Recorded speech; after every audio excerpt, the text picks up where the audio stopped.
ప్రకృతి సౌందర్యానికి నెలవైన అరకులోయ అందాలను వర్ణించాలంటే అక్షరం పులకిస్తుంది. మంచు దుప్పటి కప్పుకున్న గిరుల సోయగాలు, చినుకు తడికి మెరిసిపోయే పచ్చదనం, గిరిజన జీవన విధానాన్ని ప్రతిబింబించే పోడు వ్యవసాయ పద్ధతులు, ఇలా చెప్పుకుంటూ పోతే ఎన్నో ప్రత్యేకతలు, మరెన్నో విశేషాలు, మరుపురాని అనుభూతులను పంచే పర్యాటక స్వర్గధామం అరకులోయ అని చెప్పడంలో ఎంత మాత్రం అతిశయోక్తి లేదు.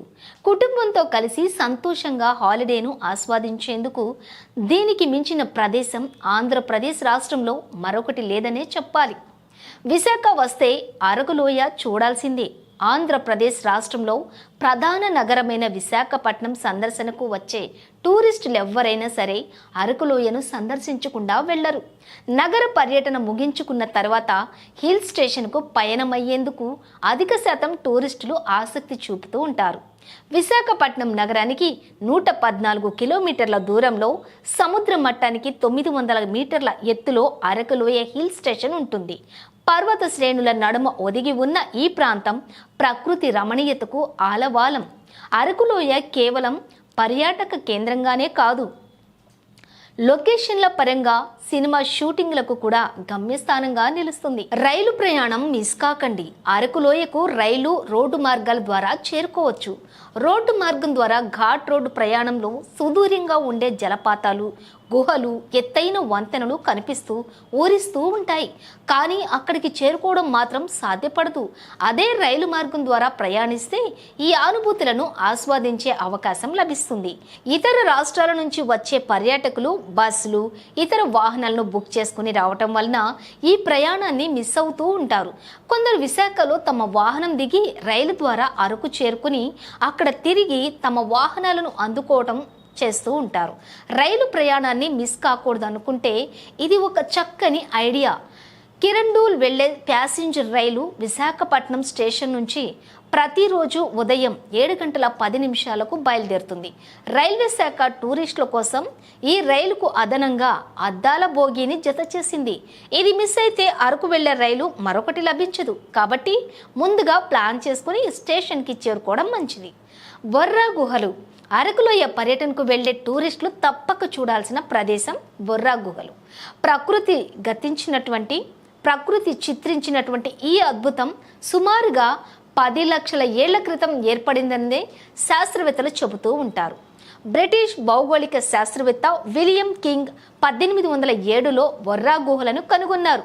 ఇక్కడ సుమారుగా 50,000 సంవత్సరాల నాటి రాతి పనిముట్లు దొరకడంతో ఇక్కడ ఆది మానవులు జీవించేవారని శాస్త్రవేత్తలు నిర్ధారణకు వచ్చేశారు.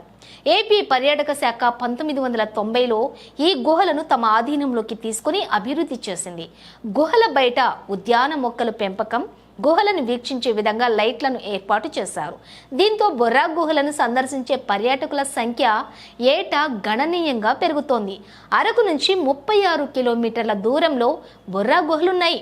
విశాఖ నుంచి రైల్లో వచ్చే ప్రయాణికులు బొర్రా స్టేషన్లో దిగి ఇక్కడికి సులభంగా చేరుకోవచ్చు. రోడ్డు మార్గం ద్వారా వచ్చే ప్రయాణికులు ముందుగా బొర్రా గుహలను సందర్శించి అరకు వెళ్ళవచ్చు. కటికి తాటిగూడ జలపాతాలు. బొర్రా గుహల నుంచి 5 కిలోమీటర్ల దూరంలో కటిక జలపాతం ఉంటుంది. ఇక్కడికి స్థానిక జీప్లలో వెళ్లటం కంటే కూడా ఒక్కటే మార్గం. రోడ్డు అంతా కూడా రాళ్లు తేలి ఉండటంతో ఇతర వాహనాల్లో వెళ్లడం క్లిష్టతరంగా ఉంటుంది. పార్కింగ్ పాయింట్కు చేరుకున్న తర్వాత సుమారుగా 500 మీటర్లు నడిచి జలపాతం చేరుకోవాల్సి ఉంటుంది. 50 అడుగులకు పైగా ఎత్తు నుంచి జాలువారే కటిక జలపాతాన్ని చూస్తే అలసటలను, ప్రయాణంలో ఇబ్బందులను టూరిస్టులు ఇట్టే మర్చిపోతారు. అక్కడ గుడారాలు వేసుకుని వంట చేసుకోవడంతో పాటు పర్వతారోహణ, జలపాతం మడుగులో స్నానాలు చేస్తూ పర్యాటకులు సేద తీరుతూ ఉంటారు. అనంతగిరికి సమీపంలో ఉండే ఈ జలపాతం అరకు మార్గంలోని ప్రధాన పర్యాటక ఆకర్షణల్లో ఒకటి. బొర్రా గుహలు, కటికి జలపాతాలను సందర్శించిన వారు సమీపంలోని తాటిపూడి జలపాతాన్ని కూడా సందర్శిస్తారు. Padmapuram gardens. Araku railway station నుంచి 3 కిలోమీటర్ల దూరంలో పద్మాపురం గార్డెన్స్ ఉంటుంది. అనేక రకాల పుష్ప జాతులు, మొక్కలు ఆకట్టుకునే ల్యాండ్స్కేపింగ్ దీని యొక్క ప్రత్యేకతలు. సువిశాలమైన గార్డెన్స్ మొత్తం తిరిగేందుకు చిన్న రైలు బండి సదుపాయం కూడా ఇక్కడ ఉంటుంది. అరకు పర్యటనకు వచ్చే టూరిస్టులు కుటుంబంతో సహా వచ్చి సరదాగా గడిపేందుకు ఇదొక చక్కని ప్రదేశం. గిరిజన మ్యూజియం. అరకులోయ కూడలిలో ఉండే గిరిజన మ్యూజియం ఈ ప్రాంతం సంస్కృతి సాంప్రదాయాలకు అద్దం పడుతుంది. బోటు షికారుతో పాటు పచ్చని పరిసరాలు, ఎంతో సహజంగా కనిపించే గిరిజనుల ప్రతిమలు ఆకట్టుకుంటాయి. రెండంతస్తుల్లో ఏర్పాటు చేసిన గిరిజన మ్యూజియం సందర్శనకు గిరిపుత్రుల జీవన విధానాన్ని కళ్లకు కడుతుంది.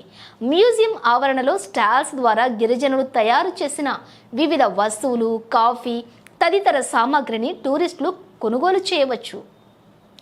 చాపరాయి జలపాతం. అరకు నుంచి 16 కిలోమీటర్ల దూరంలో చాపరాయి జలపాతం ఉంది. నీటి ప్రవాహంతో నునుపిదే రాయ అనే విధంగా కనిపించే బండరాళ్లపై జలపాతం ప్రవాహాలు పర్యాటకులను కట్టిపడేస్తాయి. ఇక్కడ ఫోటోలు దిగేందుకు టూరిస్టులు ఎక్కువ ఆసక్తి కనబరుస్తూ ఉంటారు. ముఖ్యంగా ఇక్కడ లభించే బొంగులో చికెన్ను మాంసాహార ప్రియులు లొట్టలేసుకుంటూ తింటుంటారు. కాఫీ తోటల నడుమ సాగే అరకు ప్రయాణంలో గిరిజనులు తయారు చేసే సహజ సిద్ధ ఉత్పత్తులను కూడా టూరిస్టులు కొనుగోలు చేసుకోవచ్చు. కాఫీ పొడి మొదలుకొని అనేక రకాల వస్తువులను గిరిజనులు విక్రయిస్తూ ఉంటారు. మేలు రకమైన తేనె, కాఫీ గింజలు ఇక్కడ ప్రత్యేకతలు. రుచికరమైన భోజనంతో పాటు బస చేసేందుకు అన్ని బడ్జెట్లలో హోటళ్లు అందుబాటులో ఉంటాయి. అక్టోబర్ నుంచి ఫిబ్రవరి మాసం మధ్య ప్రయాణం ఇక్కడ ఆహ్లాదభరితంగా ఉంటుంది.